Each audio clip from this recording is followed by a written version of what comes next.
Hi friends, this is சும்மா. இன்றைக்கி நம்ம சேனலில் நம்ம துள்ளுமத வேல்கை கணையாளே அப்படிங்கிற திருப்பங்களுடைய தொடர்ச்சி தான் பார்க்க போகிறோம். ஸோ வாங்க ஃப்ரெண்ட்ஸ், லேட் பண்ணாமல் டைரெக்டாக நம்ம டாப்பிக்குள்ளே போயிடலாம். இன்றைக்கி நம்ம கண்டினியூ பண்ண போகிற ஸ்டார்டிங் லைன் என்ன அப்படின்னா, தெள்ளு தமிழ் பாட தெளிவோனே அப்படிங்கிற இந்த வரியோட தான் இந்த திருப்பூர் தொடர்ச்சி பார்க்க போகிறோம். ஸோ வாங்க வரிகளுக்கு உண்டான அர்த்தத்தை பார்க்கலாம்.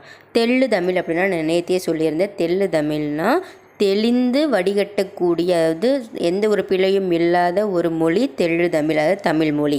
அப்படிப்பட்ட தமிழ் மொழியில் மிகவும் சிறந்த நற்றமிழ் புலவர்கள் நிறைய பேர் இருக்காங்க. அதில் மிகவும் முக்கியமானவர் பார்த்திங்கன்னா நக்கீரர் மற்றும் அவர்களுடன் கூடிய நிறைய நற்றமிழ் புலவர்கள் எல்லாருமே சொற்றமிழ் பாடல்களை பாடுறாங்க. அப்படி அவங்க எல்லாருமே சேர்ந்து சொற்றமிழ் பாடல்களை பாடுறதை பரமன் கேட்டு மிகவும் மகிழ்ச்சி அடைகிறார்.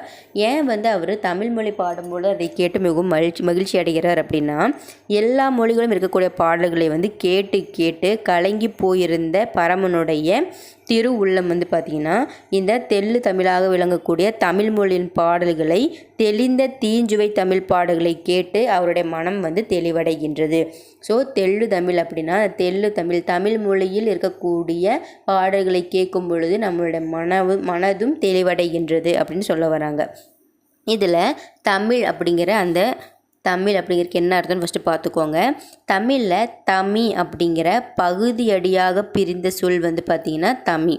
இதில் மற்ற ஒரு மொழியின் கலப்பு எதுவுமே இல்லாமல் மற்ற மொழியின் துணை இன்றி தானே இயங்கி விளங்கக்கூடிய சிறப்புடையது தமிழ் மொழி.